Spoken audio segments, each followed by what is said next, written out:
রাহমাতাল লিল আলামিনকে আমি আল্লাহ যখন দুনিয়ায় পাঠাবো, আমি আল্লাহ যখন দুনিয়ায় প্রেরণ করব, এই সমস্ত উম্মতিদের রূহগুলোকে আমি আল্লাহ আলাদা করে রেখে দিলাম। এই রূহগুলো হবে আমার হাবিবের উম্মত। জোরে বলে এটা আল্লাহর ভালোবাসা আমাদের প্রতি। এইটুকু শুকরিয়া আদায় করে শেষ করতে পারবেন, এইটুকু শুকরিয়া আদায় করে শেষ করতে পারবেন। এই জন্য আমরা শ্রেষ্ঠ নবীর উম্মত, আমাদের সম্মান মাকাম মর্যাদাটাকে আমরা শ্রেষ্ঠ নবীর উম্মত হওয়ার সুবাদে আল্লাহ আমাদের মাকামটাকে একটু বাড়িয়ে দিয়েছে। আচ্ছা এখানে বলুন, আমাকে দাওয়াত করেছেন, ভালোবেসে ডাকেন, দাওয়াত করলে আর না করলে আমি আপনাদের মানুষ, ভালোবাসার মানুষ, তাই তো? যাই হোক, এখানে আমি এসেছি, এই জায়গাটা পবিত্র, এই জ্ঞান কাণ্ডটুকু থাকা দরকার। আমাকে কেন বসিয়েছে? আমার একটা দায়িত্ব আছে না নেই? এখানে এত মানুষ এই পবিত্র দরবারে, এখানে কোরআন হাদিসের আলোচনা হচ্ছে, এর পরিবর্তে যদি আমার মুখ থেকে গালাগালি বের হয় কিরকম মনে হবে? কথা মনে বুঝতে পারছেন? সঙ্গে সঙ্গে হালাত পরিবর্তন হয়ে যাবে, এই মজলিসের হালাত পরিবর্তন হবে না। তাহলে এখানে আমি বসেছি, আমার একটা দায়িত্ব আছে না নেই?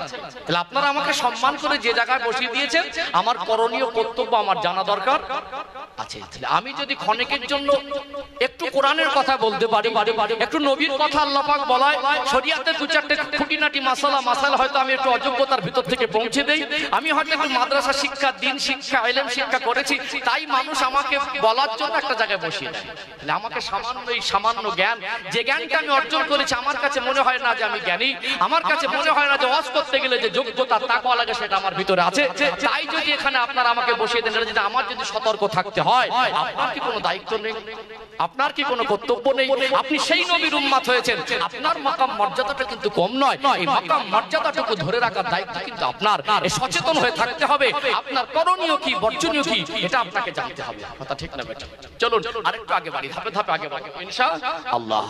ও ভাইজানেরা, সোনার মানিক যুবকেরা, আব্বার মায়েরা, আমার আপনার দয়ার নবী, মায়ার নবীকে আল্লাহ পাক এই রবিউল আউয়াল মাসের 12 তারিখে সুবে সাদেকের সময় বিশ্ববাসীর জন্য রহমত স্বরূপ করে, রহমাতাল লিল আলামিন করে প্রেরণ করেছিলেন। জোরে বলুন সুবহানাল্লাহ। অতএব দুনিয়া জমিনে আমার আল্লাহ যুগ যুগ ধরে নবী রাসূলকে পাঠিয়েছেন। আমার নবীর আগমনের আগে যে নবীকে আমার আল্লাহ পাঠিয়েছিলেন, ওই নবীর নাম হলো হযরত নবী সাল্লাল্লাহু আলাইহি সাল্লাম। একটা পরিস্থিতিতে আমার আল্লাহ তানাকে জীবিত অবস্থায় আসমানে উঠিয়ে নিয়েছেন, তানার ইন্তেকাল হয় নাই। কিয়ামতের 40 বছর আগে আমার আল্লাহ হযরত ঈসা আলাইহিস সালামকে আবার দুনিয়ায় পাঠাবেন। অতএব তানার ইন্তেকাল হয় নাই। এবারে তিনি শ্রেষ্ঠ নবীর উম্মত হয়ে আসবেন, 40 বছর রাজত্ব করবেন। ও ভাইরা, বাবাজিরা, শরীয়তের দৃষ্টিকোণ থেকে আমার নবী বর্ণনা থেকে, যেখানে ঈসা আলাইহিস সালাম যে মসজিদের ছাদে নামবেন, দামেস্কের একটি মসজিদে দুজন ফেরেশতার কাঁধে ভর দিয়ে ঈসা আলাইহিস সালামকে নামানোর জন্য ওখানে সমস্ত রকম পরিবেশ তৈরি করা হয়েছে। জোরে বলুন সুবহানাল্লাহ। ঈসা আলাইহিস সালামকে আমার আল্লাহ জীবিত অবস্থায় আসমানে উঠিয়ে নেওয়ার পরে আমার আল্লাহ 500 বছর প্লাস দুনিয়ায় কোন নবী, দুনিয়ায় কোন রাসূল, দুনিয়ায় কোন পয়গম্বরকে পাঠায় নাই। আজ গ্রামে গ্রামে দুটো তিনটে জলসা হয়, জুমায় জুমায় ইমামরা মুসল্লিদের সচেতন করে। তারপরে দুনিয়ায় জুলুম, অত্যাচার, অন্যায় অনাচার আছে না নেই? আছে না নেই? এত বলে মানুষ ভালো কথা, মানুষ যদি বলা, মানুষ যদি কমে যায় কি? আজকে আমরা দেশে বসবাস করি, দেশের সংবিধান অনুযায়ী দেশ চলে, তাই তো নাকি? দেশের একটা নিয়ম কানুন আছে না? আইন আদালত, থানা পুলিশ আছে, বিচার ব্যবস্থা আছে। তবু মানুষ ভয় করে দেশের বিরুদ্ধে কোনো কাজ করা, দেশের আইনের বিরুদ্ধে যাওয়া। সরকার চাইলে অতএব সে আইনত ব্যবস্থা নেবে, নেবে কি নেবে? শাসন ব্যবস্থা তদানীন্তন সময়ে এইরকম রাষ্ট্র শাসন, এইরকম লিখিত সংবিধান বলে কিছু ছিল না। মোড়লতন্ত্র, রাজতন্ত্র, গোত্রতন্ত্র ছিল। মোড়ল মাতব্বরে পরিচালনা করত, রাজারা পরিচালনা করত। তখনকার দিনে কি কার ও ভাইজানেরা, সোনার মানিক যুবকেরা, আব্বারা মায়েরা, 570 বছর কোন নবী রাসূল পয়গম্বর না আসার ফলে আমার আল্লাহ এই গ্যাপ রেখে দিলেন। ওই সময় মানুষ অন্ধকারে ডুবে গেল। বাপ বেটা একটা মহিলার সঙ্গে জেনা করত। ছোট ছোট মাসুম বাচ্চা আল্লাহ যদি মেয়ে সন্তান দিতেন, জীবিত অবস্থায় জ্যান্ত দাফন করে দিত। মক্কা শরীফে ওই কবরস্থানটা আল্লাহর হাজী বান্দারা এখনো নিজে চোখে দেখে আসে। যেদিন ওই কবরস্থানের ধারে দাঁড়িয়ে আমি একটু চোখ দিয়ে দেখছিলাম, আমার মনে মনে হচ্ছিল মানুষ এত নিষ্ঠুর হয়, মানুষ কেমন অমানুষ হয়ে যায়। আহারে, বাপ হয়ে কি করে ছোট বাচ্চাকে জ্যান্ত অবস্থায় দাফন করে। ও ভাইরা, বাবাজিরা, এই অন্ধকারে ডুবে থাকা মানুষগুলোর মাঝে আমার আল্লাহ আমার হাবিবকে বিশ্ববাসীর জন্য রহমত স্বরূপ করে পাঠালেন। জোরে বলুন সুবহানাল্লাহ। নবী আমার বড় হলেন। আল্লাহ নবীকে আল্লাহ পাক 40 বছর বয়সে নবুয়ত দিলেন। আমার নবী দ্বীনের প্রচার করলেন, আল্লাহ দেওয়া দায়িত্ব পালন করলেন। এই অন্ধকারে ডুবে থাকা মানুষগুলো যারা মদপান করে মত্ত হয়ে থাকতো, যারা জেনা ব্যভিচার করত, যারা চুরি রাহাজানি করত, আমার নবীর হাতে হাত দিয়ে ঈমানের কলেমা পড়ে শুধু তারা মুসলমান হয়নি, আমার নবীকে পাওয়ার কারণে, আমার নবীর কথা মেনে নেওয়ার কারণে, আমার নবীর সোহবত পাওয়ার কারণে, আমার নবীর কথার উপরে ঈমান আনার কারণে আমার আল্লাহ তাদেরকে সাহাবার মর্যাদা দিয়েছে। কপাল ফাটা নবী এসেছেন। নবীর আগমনের আলোচনা করলে তোমার কলিজা ফাটে। নবী এসেছে, নবীকে পাওয়ার পরে মানুষ সাহাবার দরজা পেয়েছে। জোরে বলবেন না? তুমি সারা জীবন সিজদায় পড়ে পড়ে যদি মরণে আগ পর্যন্ত চোখের পানি ঝরিয়ে ঝরিয়ে তোমার চোখের পানিতে স্রোত বয়ে যায়, সাহাবার কসমের সমতুল্য হবার ক্ষমতা নেই। নবীকে পেয়ে সাহাবা হয়েছে। আমার নবী আসলেন, মানুষ জান্নাতের রাস্তা পেয়ে গেলেন, আল্লাহ পেয়ে গেলেন, রাসূল পেয়ে গেলেন। আল্লাহ নবীকে পেয়ে তারা জান্নাতের সার্টিফিকেট পেয়ে গেলেন। জোরে বলুন সুবহানাল্লাহ। ও ভাইজানেরা, সোনার মানিক যুবকেরা, আব্বার মায়েরা, আমার আপনার নবীকে আল্লাহ পাক মানুষ জাতির জন্য এত বেশি নিয়ামত করেছেন। আমার নবীকে যারা কলিজা দিয়ে ভালোবেসেছেন, আমার নবীর কথা মতো যারা জীবন তৈরি করেছেন, আমার আল্লাহ তাদেরকে সাহাবার মর্যাদা দিয়েছেন। আমার নবীর কম বেশি 1.5 লক্ষ সাহাবাদের ভিতরে 10 জন এমন সাহাবী ছিলেন, আমার আল্লাহ বেঁচে থাকা অবস্থায় তাদেরকে জান্নাতের সার্টিফিকেট দিয়ে দিলেন। আমার নবী সেদিন ঘোষণা দিয়েছিলেন, এক এক করে 10 জনের নাম ঘোষণা করলেন।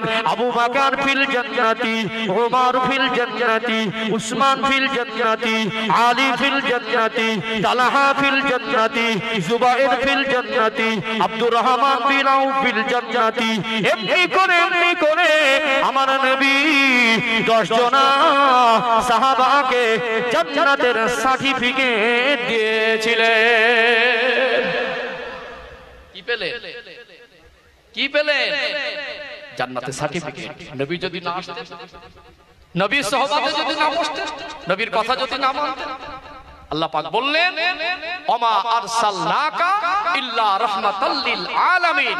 সূরা আম্বিয়া 17 নম্বর পারা 10 পৃষ্ঠার মিডল পয়েন্টের নিচে সূরা আল আম্বিয়া 107 নম্বর আয়াত আল্লাহ বলছেন, ওমা আরসালনাকা ইল্লা রাহমাতাল লিল আলামিন। আমি আমার হাবিবকে तमाम সৃষ্টি জগতের জন্য রহমত করেছি। জোরে বলুন, তুমি রহমত হিসাবে না মানতে। আল্লাহ পাক আমাদেরকে সেই নসিব দিয়েছেন, আমরা দাদা হুজুর কেবলা দেখিয়ে দেবো রাস্তায় চলি। আমাদের কাছে আমার নবী রহমত, কথা ঠিক না বেঠিক? শুধু মানুষের জন্য রহমত নয়, আল্লাহ সৃষ্টি জগতের জন্য আল্লাহ তাআলাকে রহমত করেছেন। যেটা বলুন, সেই নবীর শানে আমাদেরকে বেয়াদবি করলে ঈমানের 12টা বাজবে না। আজকে বর্তমান সময় বলা হচ্ছে নবী দিবস বেদাত, বলছেন একদল নবী দিবস। এখানে বলে রাখি, বর্তমান 2024 সাল দানি কি বর্তমান 2024 সাল। সমাজে কিছু চরমপন্থী আছে, কি আছে? গোঁড়ামি বেশি করে। কি করে? গোঁড়ামি বেশি করে। আবার সমাজে কিছু কঠোরপন্থী আছে, এরা আল্লাহর নবীকে নিয়ে মাপতে এরা হুঁশ হারিয়ে ফেলে বেহুশ হয়ে গিয়ে আল্লাহর নবীকে সাধারণ মানুষের সঙ্গে তুলনা করে দিচ্ছে না। আমরা না এই কঠোরপন্থী আর না চরমপন্থী, আমরা মধ্যম পন্থা অবলম্বন করি। এ শিক্ষা দিয়ে গেছেন আমার আপনার পীর বর্ষের আমি রশিদিয়াত কুতুবুল আলাম মুজাদ্দিদুজ জামান দাদা হুজুর পীর কেবলা রাহমাতুল্লাহ। কথা ঠিক না বেঠিক? আমরা আহলে সুন্নাতুল জামাতের আকীদার মানুষ। এটাকে নিয়ে আমরা খুব চরম আকার ধারণ করি না, এটাকে নিয়ে আমরা কিছু বেয়াদবের মতো বেয়াদবিও। বাংলার মানুষ বলে নবী দিবস। এই নবী দিবসটা কি? কথা মনে বুঝতে পারছেন? বাংলার মানুষ বলে মিলাদুন নবী জলসা, এটা কি? বাংলার মানুষ বলে সিরাতুন নবী জলসা, এটা কি? আগে বুঝতে হবে এখানে কি। তুমি বলে দিচ্ছ বেদাত, এখানে কি হয় সেটা তো বুঝতে হবে। আমরা সাধারণ ভাষায় জানি নবী দিবস মানে এই মাসে যেহেতু আল্লাহর নবীর আগমন হয়েছে, এই মাস যেহেতু সম্মানী মাস, এই জন্য আমরা এই মাসে নবীর জীবন আদর্শের কথা আলোচনা করি, শুনি, মানুষকে উৎসাহিত করি, উদ্বুদ্ধ করি, মানুষকে সুপথ দেখানোর একটা রাস্তা এখান থেকে পাওয়া যায়। কথা ঠিক না?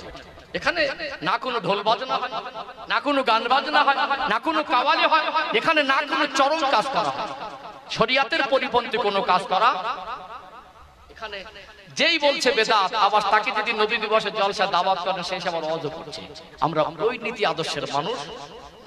তবে আমরা এটাও বলি, আমরা শুধু এক মাস নবীকে ভালোবাসবো, জলসা দিয়ে নবীকে ভালোবাসবো, আর 11 মাস কোনো খবর থাকবে না, এরকম ভালোবাসারও মূল্য আল্লাহর কাছে নেই।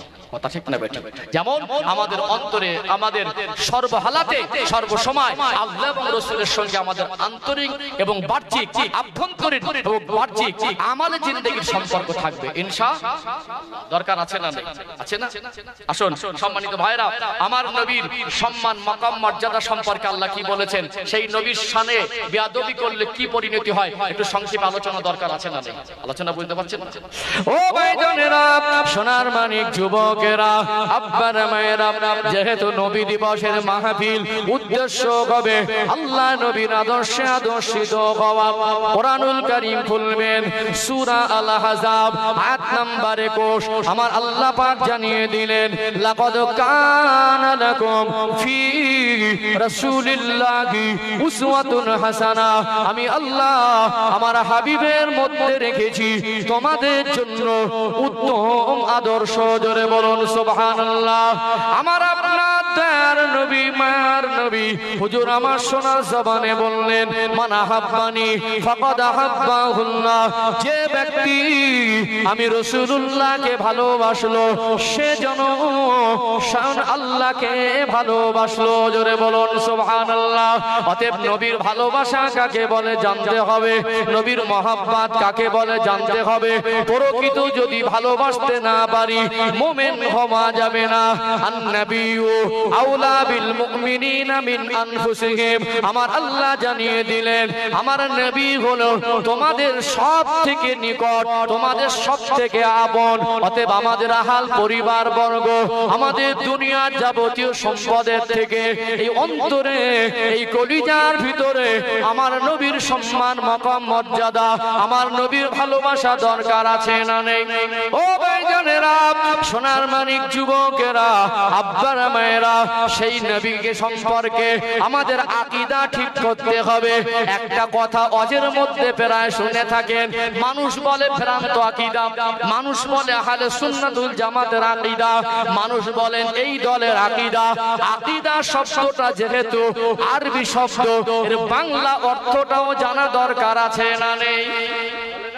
এই আকীদার মানুষ আমরা, ওই আকীদার মানুষ বলে না, এটা ভ্রান্ত আকীদা, এটা ভুল আকীদা। আকীদা হলো ধারণা, আকীদা হলো আপনারা আমার প্রতি কেমন একটা ধারণা রাখেন, আছে না? একজন ইমামের প্রতি মুসল্লির কেমন ধারণা? একজন ইমাম যদি 10 বছর 20 বছর ইমামতি করে, ওই ইমামের গ্রামবাসীর প্রতি একটা ধারণা তৈরি হবে কি হবে? এই গ্রামের মহল্লার পরিবেশ কেমন, এই গ্রামে মানুষ কত পার্সেন্ট শিক্ষিত, এই গ্রামের মানুষ কতটা দিনদার, এই গ্রামের মানুষ কতটা আদর্শবান। একজন ইমাম যদি 20 বছর 30 বছর ইমামতি করে, ওই গ্রামবাসীর প্রতি তারা ধারণা হবে কি হবে? এই ধারণা যেটা যে মনে ধারণ করি যে এইটা এরকম একটা ধারণা, তো আমার নবী সম্পর্কে সাধারণ মানুষ যেটা আমরা বলি আকীদা, আকীদা ধারণাটা কেমন থাকবে? এই আকীদা ঠিক না হলে, আকীদা এমন একটা জিনিস ঈমানের সঙ্গে সম্পর্ক। কিসের সঙ্গে? আকীদা সম্পর্ক ঈমানের সঙ্গে। যদি নবীর সম্পর্কে আমরা এই ধারণা রাখি আমার নবী মরে গেছে, কি হয়েছে? অনেকে বলছে না নবী মরে গেছে। আমরা বলি আল্লাহর নবী সাল্লাল্লাহু আলাইহি সাল্লাম মানুষ ছিলেন, আমরাও মানুষ, তাহলে দুটো মানুষকে এক করে দেওয়া যাবে? আকীদা বুঝবেন, সূক্ষ্ম কথা বলছি, কষ্ট করে বসেছেন, পুরো কথা বুঝে যান। আমি তাৎপর্যপূর্ণ কথা একটু পৌঁছে দেওয়ার চেষ্টা করছি। এখন মানুষ বলছে নবী মানুষ, আমরাও। এখানে কিছু চরমপন্থী আছে না, নবী কিনে অতিরিক্ত বাড়াবাড়ি, আবার কিছু কট্টরপন্থী আছে মিলাতে মিলাতে সাধারণ মানুষের সঙ্গে মিলে দিচ্ছে না জানেন। এখানে আমরা আহলে সুন্নাত ওয়াল জামাতের আকীদার মানুষ, যেহেতু নবীও মানুষ আমরাও মানুষ, এই পার্থক্যটা কি এটা ক্লিয়ার জানতে হবে। কি জানতে হবে? এটা মনের মধ্যে পরিষ্কার হতে হবে। দরকার আছে না? আছে না? নবীর ইন্তেকাল হয়েছে, একদল মানুষ বলছে নবী মরে গেছে, বলতে বলতে বলে ফেলছে নবীর মাজার শরীফ বলা যাবে না। বলছে না? বলে বলছে না? বলছে না? বলে। তাহলে আমরা নবী মরে গেছে না বেঁচে আছে এ সম্পর্কে আমাদের ধারণা কি হবে একটু জানা দরকার আছে না? আর আকীদার ঈমানের সঙ্গে সম্পর্ক কেন একটু এরও খোলাসা করব ইনশাআল্লাহ। বলেন ইনশাআল্লাহ। আলোচনা বুঝতে পারছেন তো? এখানে আমি বলি যে যারা বলে নবী মরে গেছে, আমরাও বলি, আমরা সাধারণ মানুষকে যেভাবে বলি ওই মানুষটা মারা গেছে, অথবা ওই মানুষটা মৃত্যুবরণ করেছে, অথবা ওই মানুষটা ইন্তেকাল করেছেন, বলি না? ইন্তেকালের পর একটা এলান হয়, গ্রাম এলাকায় মুখে মুখে কথা হয় ওই গ্রামের অমুক ব্যক্তিটা আজকে ইন্তেকাল করলেন বা মারা গেল, এই সমস্ত কথা বলি। কিন্তু আমার নবীর সাথে একটু আদব কি করতে হবে? সম্মান করতে হবে। আমার নবীর কাছে আজরাইল আলাইহিস সালাম এসেছিলেন। সাধারণ মানুষ যেভাবে মরে যায়, সাধারণ মানুষের মরণটা যে হালাতে হয়, সাধারণ মানুষের মরণের পরে যে অবস্থানে পৌঁছায়, ওইভাবে ওই নজরে ওই চিন্তাধারার সঙ্গে আমার নবীকে মিলিয়ে দেওয়া যাবে না। আমার নবীর কাছে আজরাইল আলাইহিস সালাম এসেছিলেন, আমার নবীর ইন্তেকাল হয়েছে, আমার নবীর ওফাত হয়েছে, তবে সাধারণ মানুষের মতো মউত, সাধারণ মানুষের মতো হালাত আমার নবীকে যদি এক করে দেওয়া হয়, আমার নবীর সম্মানে আঘাত করলে ঈমান নষ্ট হয়ে যাবে। ঠিক না বেটা? আবার নবীর সম্মানে আঘাত করলে কি হবে? ঈমান নষ্ট হয়ে যাবে। সম্মানিত ভাইরা, আমরা বলি মানুষ, নবীও মানুষ, বলছে না? বলে আমার নবী জিন নয়, ফারিস্তা নয়, তিনি মানুষ, আমরাও মানুষ। তাহলে আমাদের মতই কি মানুষ না? আমার নবীর টোটাল জীবনটা সাধারণ মানুষের থেকে ব্যতিক্রম। আল্লাহ পাক আলাদা করেছিলেন মানুষ, কিন্তু আমরা সাধারণ মানুষ, আমরা যে কোয়ালিটি কোয়ান্টিটির মানুষ, আমার নবী সেই কোয়ালিটি কোয়ান্টিটির মানুষ নয়। ভাইটাল পয়েন্ট আলোচনা এখানে। আকীদা ঠিক করতে হবে। কি করতে হবে? আকীদা। এই জন্য এটা সূক্ষ্ম আলোচনা। আকীদা যদি ঠিক না হয়, ঈমান বিশুদ্ধ, বিশুদ্ধতার একটা ব্যাপার আছে। কি আছে? বিশুদ্ধতার একটা ব্যাপার আছে। ঈমান বিশুদ্ধ করা দরকার আছে না নাই? ঈমান বিশুদ্ধ করা দরকার আছে। ও ভাইজানেরা, সোনার মানিক যুবকেরা, আব্বার মায়েরা, যেহেতু নবী আমার সোনা জবানে বললেন লা ইউমিনু আহাদুকুম হাত্তা আকুনা আহাব্বা ইলাইহি মিন ওয়ালিদিহি ওয়া ওয়ালাদিহি ওয়ান নাসি আজমাইন, তোমাদের দুনিয়ায় বিবি বাচ্চা বাবা মা আলাউলাদ সন্তান সন্ততি থেকে আমি রাসূলকে যদি বেশি ভালোবাসতে না পারো, প্রকৃত মুমিন হওয়া যাবে না, তোমরা প্রকৃত মুমিন হতে পারবে না।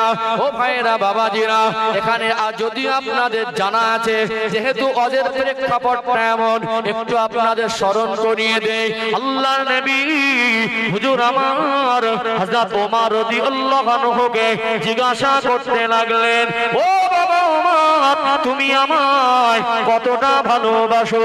ইয়া রাসূলুল্লাহ, ইয়া হাবিবাল্লাহ, আমি ওমর আমার বিবি বাচ্চা, আমার আব্বা মা, আমার বন্ধু বান্ধবের থেকে আপনাকে বেশি ভালোবাসি। আল্লাহ নবী বললেন, ও বাবা ওমর, তুমি মুমিন হয়েছো, প্রকৃত মুমিন হতে পারো নাই।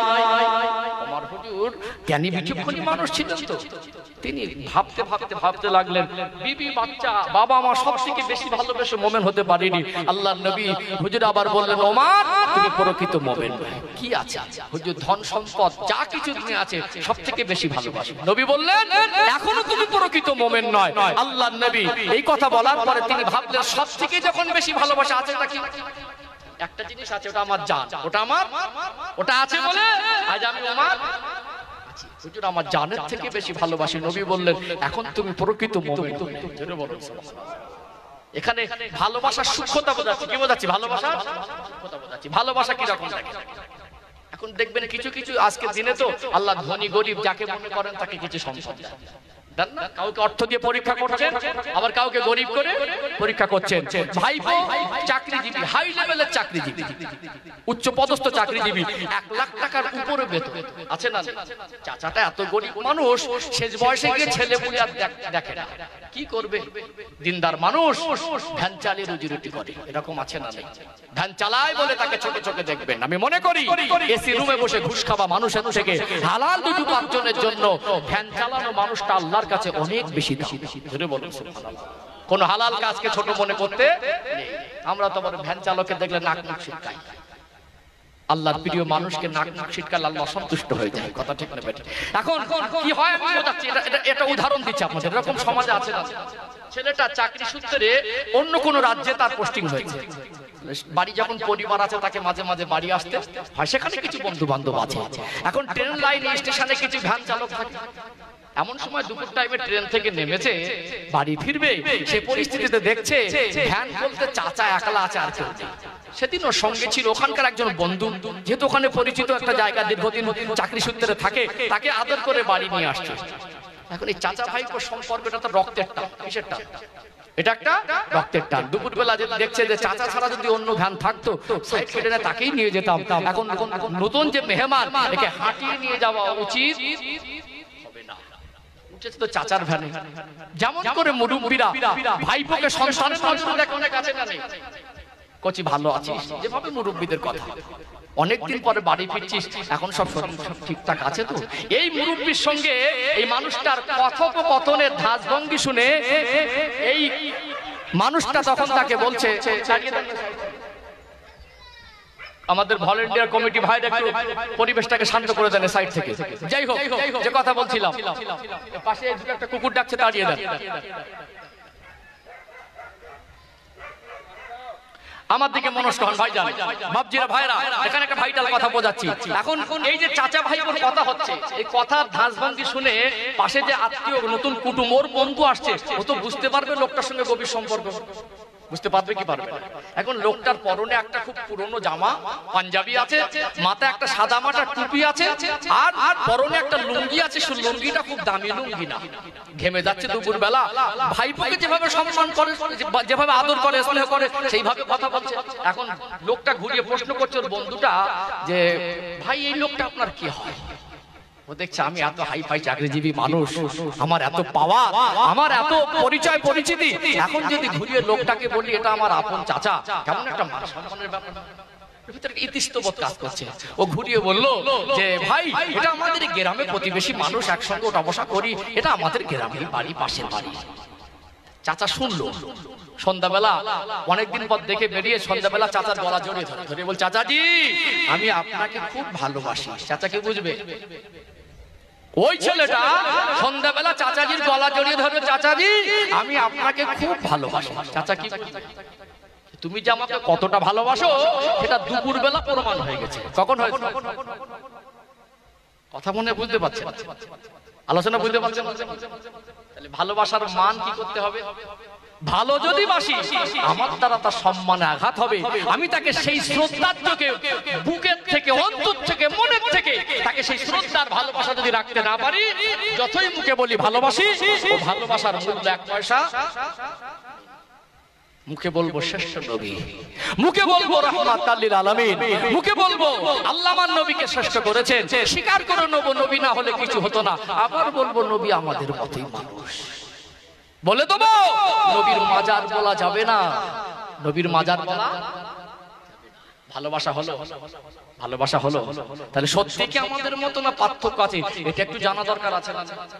হ্যাঁ, এই আকীদা ক্লিয়ার করা। আসলে আমি ভালোবাসার তারতম্য সূক্ষ্মতা বোঝাচ্ছি বাপজিরা ভাইরা। এই আকীদা ঈমানের সঙ্গে সম্পর্ক, কিসের সঙ্গে? আকীদা যদি ঠিক না হয় ঈমান বিশুদ্ধ হবে না। দুনিয়ার কোন মানুষ যত সহিহ হাদিস মানুষ, সহিহ হাদিস ছাড়া মানবো না, রেফারেন্স ছাড়া মানবো না। কোন হাদিস থেকে? 76 সহিহ হাদিস, বুখারী শরীফ, মুসলিম শরীফ, তিরমিজি শরীফ, আবু দাউদ শরীফ, ইবনে মাজাহ শরীফ, নাসাই শরীফ, এই সহিহ হাদিস থেকে দলিল দিতে হবে, তবে মানবো। আমরা সহিহ হাদিস ছাড়া মানিনি। তাহলে সহিহ হাদিসের দোহাই দিয়ে সহিহ হাদিস ছাড়া মানিনি। আমি প্রকৃত নবীর ভালোবাসার উম্মত দাবি করব, আবার বলে দেবো নবী আমাদের মতো। হলো ভালোবাসা? আকীদায় গলদ আসলো কি আসলো না? আকীদায় গলদ আসলো। সাধারণ মানুষ আর নবীদেরকে এক পাল্লায় তুলে দেওয়া যাবে না। এখানে আকীদা ক্লিয়ার করে নেন। আমি আবারও আপনাদের মনে করিয়ে দেই, আমরা মানুষ, আমাদের নবীও মানুষ। আমরা সাধারণ মানুষ, নবী হলেন অসাধারণ মানুষ। জোরে বলুন সুবহানাল্লাহ। ও ভাইজানেরা, সোনার মানিক যুবকেরা, আব্বার মায়েরা, একটু পার্থক্য আপনাদের বুঝিয়ে দেই। আমার আল্লাহ কোরআনুল কারীমে সূরা আল কলামের ভিতরে আমার নবীর চরিত্র সার্টিফিকেট দিলেন। আমার নবীর শানে আমার আল্লাহ কোরআনুল কারীমের ভিতরে স্পষ্ট করে জানিয়ে দিলেন, ওয়া ইন্নাকা লাআলা খুলুকিন আযীম। আমি আমার হাবিবের চরিত্রকে মহান চরিত্র করেছি। জোরে বলুন সুবহানাল্লাহ। সাধারণ মানুষ আর নবীকে এক পাল্লায় তুলে দেওয়া যাবে না। আমি মানুষ, আপনি মানুষ, আমি আর আপনি যেমন মানুষ, আমার নবীকে ওই রকম মানুষ মনে করা যাবে না। আমার নবী জিন নয়, আমার নবী ফেরেশতা নয়, আমার নবী মানুষ, তবে আমার আপনার মতো মানুষ নয়। কেমন অসাধারণ! আল্লাহ পাক যত নবী রাসূল পয়গম্বরকে আমার আল্লাহ পাঠিয়েছিলেন, প্রত্যেকটা নবী রাসূল পয়গম্বরের ভিতরে আমার আল্লাহ তিনটে বড় বড় বৈশিষ্ট্য রেখেছিলেন। এই তিনটে বৈশিষ্ট্য যার ভিতরে থাকবে তিনি নবী অথবা রাসূল হবেন। আর এই তিনটে বৈশিষ্ট্য যার ভিতরে থাকবেন না তিনি নবী রাসূলের দরজা পাবেন না। এক নম্বর বৈশিষ্ট্য হলো আমার আল্লাহ এই দুনিয়া জমিনে যত নবী রাসূলকে পাঠিয়েছিলেন প্রত্যেকটা নবী রাসূলের চরিত্রকে আমার আল্লাহ পবিত্র করেছিলেন। দুনিয়ায় যত নবী, দুনিয়ায় যত রাসূল, প্রত্যেক নবী রাসূলের চরিত্রকে আল্লাহ পাক কত পবিত্র করেছিলেন এর ব্যাখ্যা দেব। তবে আমার নবীর শানে আমার আল্লাহ কোরআন শরীফে আমার নবীর চরিত্র সার্টিফিকেট দিলেন, ওয়া ইন্নাকা লাআলা খুলুকিন আযীম। আমি আমার হাবিবের চরিত্রকে মহান চরিত্র করেছি। আজিম শব্দের ব্যাখ্যা হলো যেটা আন্দাজ করে মাপা যায় না। কি করে আন্দাজ করে মাপা যায় না? এই পুকুরের পানিটা চাইলে উন্নত প্রযুক্তি দিয়ে মাপা যাবে না। এমন মেশিন বসিয়ে দেবে, পাইপের ভিতর থেকে কত লিটার পানি যাচ্ছে হিসাব হয়ে যাবে কি যাবে না? মহাসাগর মাপা যাবে? কথা বলে বুঝতে পারছেন? মহাসাগরের পানি মাপা, যেটা মাপা যায় না, যেটা সীমাহীন, মানুষের ধারণার বাইরে, ওটাকে আল্লাহ সিফাতি নাম আযীম বলা। অতএব নবীর চরিত্র হলো মহান চরিত্র, যেটা মানুষ আন্দাজ করে মাপতে পারবে না। পৃথিবীতে আল্লাহ পাক যত নবী রাসূলকে পাঠিয়েছিলেন, নবী রাসূলদের একটা বৈশিষ্ট্য হলো নবীদের আল্লাহ চরিত্রকে পবিত্র করেন। এই পবিত্র বলতে কোন নবী রাসূল তাদের জীবনে কোনোদিন কোনো মানুষকে গালি দেয়, কোন গালি দেওয়া মানুষ তার চরিত্র পবিত্র বলা যাবে? কথা মনে বুঝতে পারছেন না? আমি আপনি মানুষ, আমার নবীও মানুষ, আমরা সাধারণ মানুষ, নবী হলেন অসাধারণ মানুষ। আমাদের কোয়ালিটি আর কোয়ান্টিটি নবীর সঙ্গে তুলনা করলে ঈমানের ঘাটতি হয়ে যাবে। কথা ঠিক না বেঠিক? এখানে যত মানুষ আছেন বলতে পারবেন আমরা গালি দেই? কে আজকে সব মাথায় টুপি দিয়ে, আজকে ভালো জামা পরে উজু করে এই জান্নাতের বাগানে আর সুফি সাহেব হুজুরের দরবারে বসেছি, দেখে মনে হচ্ছে সব আল্লাহর। আমি হুজুরও বলতে পারবো না যে জীবনে গালি দেই না। কি গো, কিছু কিছু ছেলে আছে আমাদের যুবক, মুখের ভাষা এত মারাত্মক নোংরা, শয়তানের লজ্জা পায়। আছে না নেই? যুবক ছেলেগুলো চুপচাপ করে আছে। কিছু কিছু যুবক ছেলে আছে জামা কাপড় ভালো,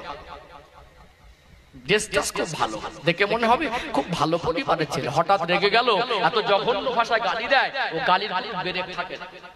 কি আছে না? কিছু কিছু মুরব্বী বাবাজি আছে, গালাগালি দিলে দাঁত করে গেছে ওইভাবে বন্ধ করে, আছে না? কিছু কিছু চাচিমা ভাবি আছে, কেউ সাপের থেকে বিষ বেশি, গালাগালি শুরু করলে দম লাই না। যে বলবে নবী আমার মতো মানুষ, ওকে জিজ্ঞেস করবেন তুই জীবনে গালি দিসনি, কথাটা বলতো। পৃথিবীতে কোন নবী, কোন রাসূল, কোন পয়গম্বর দুনিয়ার সাধারণ মানুষকে গালি দেয়? ছোটবেলায় একটু ঝগড়া লেগে ছোট বাচ্চা সেও গালাগালি করে, কি করে? যুবক বয়সে সেও গালাগালি করে। শিক্ষিত মানুষ কেউ বেশি আর কম, সেও মুখে হাত দিয়ে বলতে পারবে না যে আমি জীবনে কাউকে গালি দিই।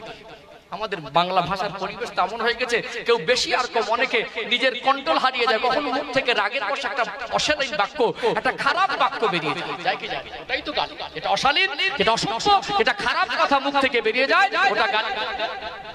আল্লাহ পাক এই জন্য নবী রাসূলের চরিত্রকে পবিত্র করেছিলেন। যদি নবীরা সাধারণ মানুষের মতো বড় হতো, আল্লাহ পাক একটা সময় একটা হালাত আল্লাহ নবী রাসূলের নবুয়ত দিলেন। এবার আল্লাহ বললেন আপনি দ্বীনের দাওয়াত দেন। যদি আমাদের মতো সাধারণভাবে বড় হতো, আমাদের মতো চরিত্র নোংরা মিশে থাকতো, তাহলে যখন তারা দ্বীনের দাওয়াত দিতেন সাধারণ মানুষ প্রশ্ন করতো তুমি তো গালাগালি দিতে, নবী হলে বলতো না?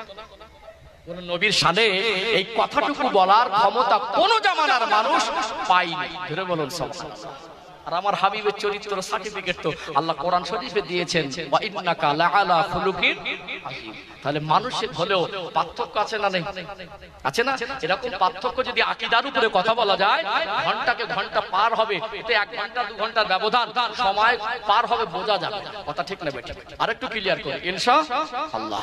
ও ভাইজানেরা, সোনার মানিক যুবকেরা, আব্বারা মায়েরা, আমার নবী 63 বছরের জীবনে তিনি জীবনে কোনদিন কাউকে গালি দেয়নি। এখানে বসেছেন, প্রতিজ্ঞাবদ্ধ হন জবানটাকে হেফাজত করব।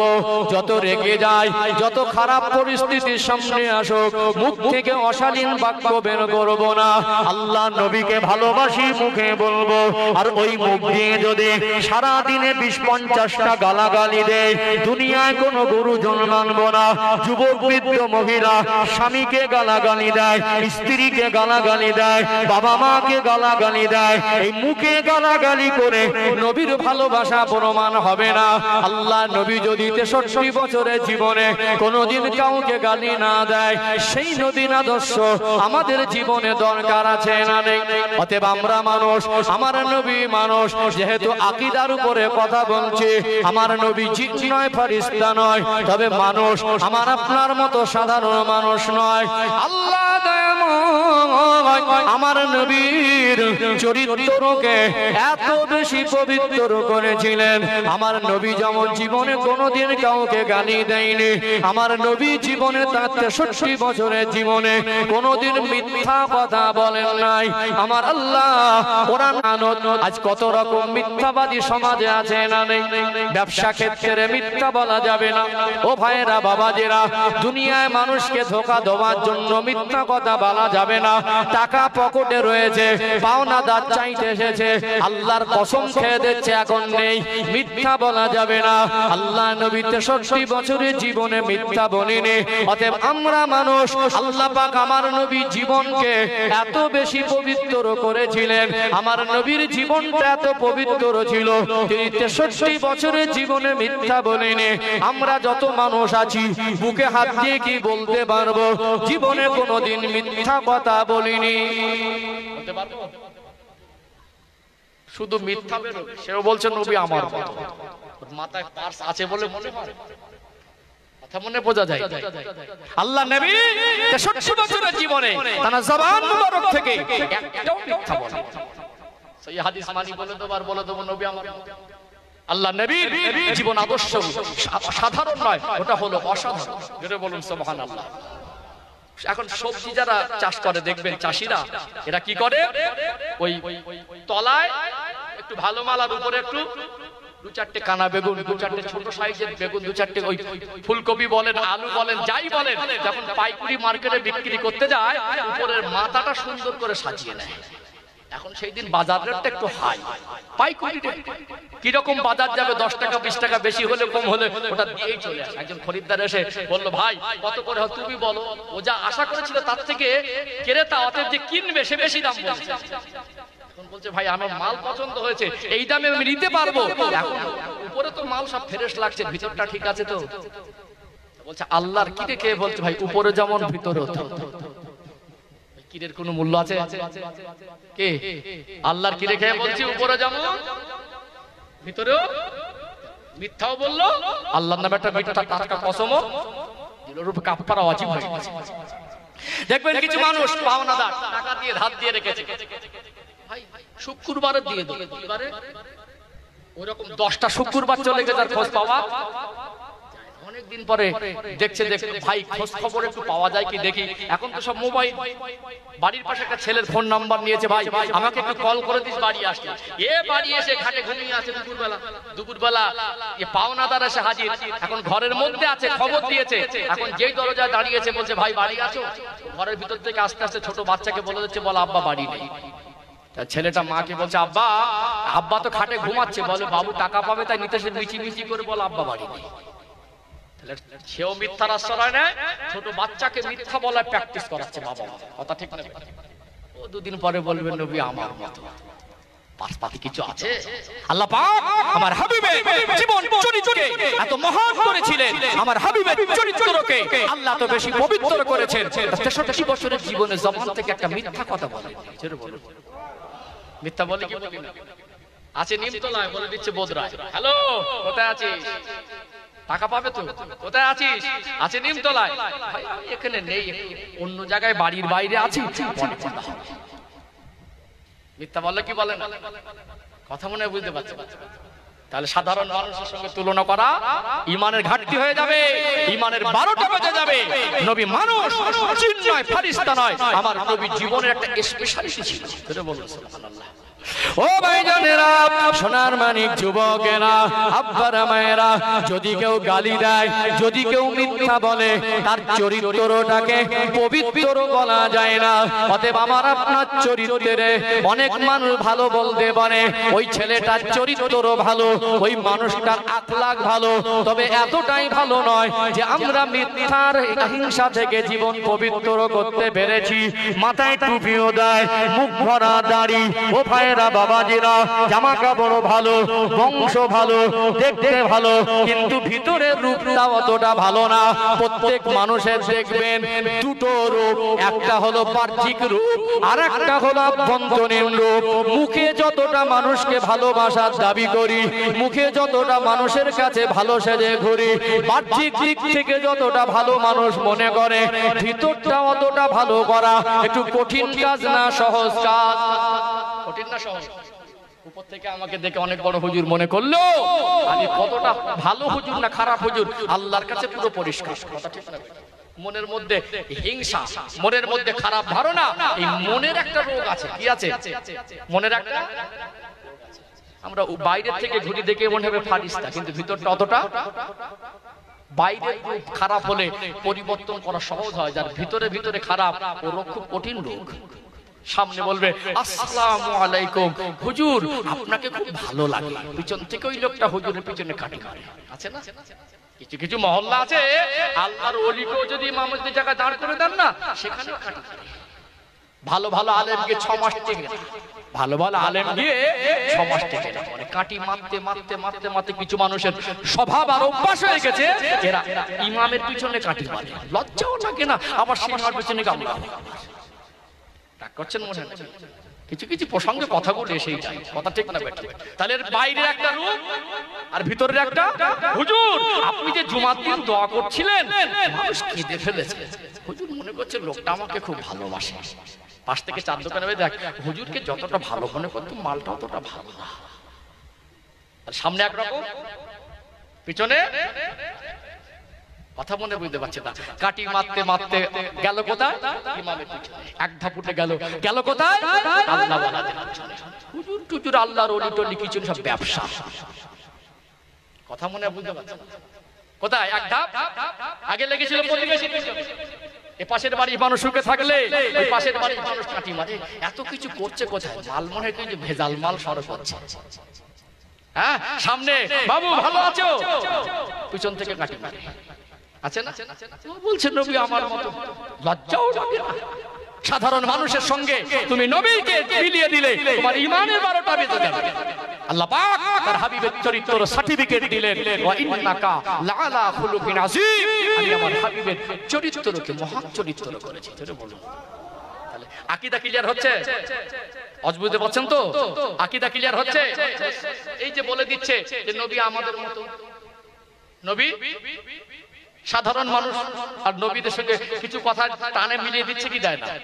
এই জন্য আমরা আহলে সুন্নাত ওয়াল জামাতের আকীদার মানুষ আমার নবীকে আমরা আমাদের মতো মানুষ মনে করি না। করা উচিত, যে করবে নবীকে সম্মান করা হবে না, চাচা ভাইদের মতো হালাত হবে।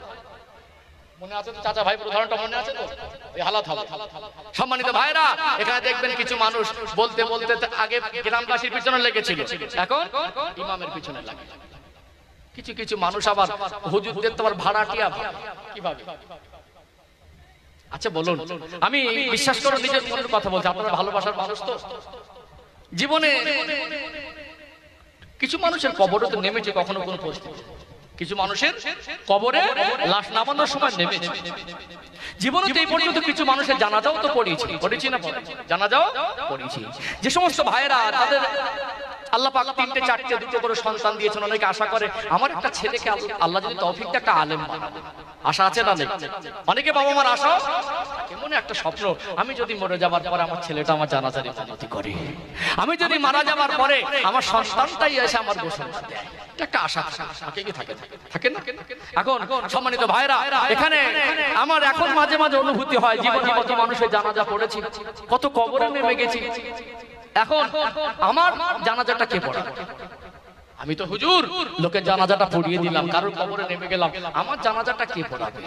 কত মানুষের কবরের ধারে গিয়ে আমি দোয়া করেছি, মানুষ আমিন আমিন করেছে, আমার কবরের ধারে গিয়ে হাতটা তুলে কাঁদবেটা কে? আমি বলবো হুজুর ভাড়াটিয়া হলো। কি হুজুর? ভাড়াটিয়া হলো। আমার ছেলে আছে, আমি গর্ব করে বলবো আমার ছেলে আলেম। আচ্ছা ছেলে আগে মরবে না বাপ আগে মরবে, গ্যারান্টি কার কাছে আছে? মনে রাখবেন, ছেলে যদি আলেম করে যান, ওই ছেলেটার আগে যদি জানাজা কে পড়বে? নিজে পড়বেন? কাল লাগবে? জোরে বলেন, কাল লাগবে? যাকে বলবো ভাড়াটিয়া। বিপদে পড়লে হুজুর একটু দোয়া করেন, কথা বোঝা যায়? বিপদে পড়লে হুজুর একটু দোয়া করেন। ওই জন্য আলেমদেরকে খারাপ নজরে দেখা এটা একটা চরম বিয়াদবি। এটা একটা গাছের সব ফলটা ভালো হয় না, 2-4টে বেকার পোকা থাকে না স্বাভাবিক। যদি বেকার পোকা থাকে ওর জন্য গাছের গোড়ার থেকে কেটে দেওয়া হয় না, বেকার পোকা থেকে বস্তা থেকে বার করে দেন। একটা বস্তায় যদি 1 বস্তা আলু থাকে, 4টে আলু যদি